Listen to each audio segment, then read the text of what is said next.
બીજી બાજુ ગુજરાતના પણ અનેક જિલ્લામાં ઠંડીનો ચમકારો યથાવત જોવા મળ્યો છે। 9.6 ડિગ્રી તાપમાન સાથે અમરેલી સૌથી ઠંડુ સ્થળ રહ્યું છે।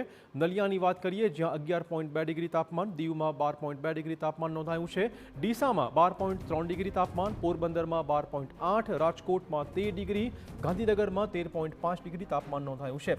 અમદાવાદ અને વડોદરા શહેરમાં પણ પારો 15 ડિગ્રીની નીચે આવી ગયો છે। અનેક જિલ્લામાં હાલ તાપમાનનો પારો 15 ડિગ્રીની નીચે પહોંચી રહ્યો છે। વાત અમદાવાદની કરીએ તો 14.1 ડિગ્રી તાપમાન, જ્યારે કે વડોદરામાં 14.8 ડિગ્રી તાપમાન નોંધાયું છે। સુરતની વાત કરીએ જ્યાં લઘુત્તમ તાપમાન 15.2 ડિગ્રી રહ્યું છે, ભુજમાં 15.6 ડિગ્રી, ભાવનગરમાં 16.6 ડિગ્રી તાપમાન નોંધાયું છે। તો ફરીવાર રાજ્યમાં ઠંડીનો ચમકારો જોવા મળી રહ્યો છે। વધુ વાત કરવા જોડાશે અમારા સંવાદદાતા રોનક, શું વધુ જાણકારી? બિલકુલથી રાજ્યમાં જે ઠંડીનો ચમકારો છે તે સતત વધી રહ્યો છે।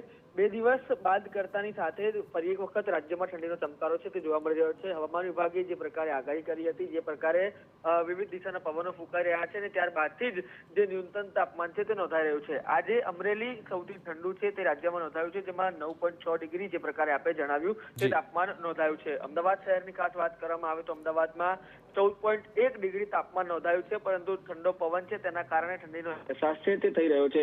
રાજ્યના પાટનગર ગાંધીનગરમાં 13.5 ડિગ્રી તાપમાન છે તે નોંધાયું છે। ઉપરાંત ઉત્તર ગુજરાતની વાત કરવામાં આવે તો ડીસામાં 12.3 ડિગ્રી અને નલિયા જે સૌથી ઠંડુગાર હોય છે ત્યાં આગળ થોડુંક વધુ તાપમાન એટલે કે 11.2 તાપમાન નોંધાયું છે। હજુ પણ આગામી દિવસમાં ઠંડી આ જ પ્રકારે પ્રકોપ વર્તાવે તે પ્રકારની હવામાન વિભાગની આગાહી છે, એટલે કે ઠંડીને હવે બસ થોડાક જ દિવસો રહ્યા છે ત્યારે જેથી ઠંડી પણ સતત પ્રકોપ છે તે વર્તાવી રહી છે। ધન્યવાદ રોનક, તમામ જાણકારી બદલ।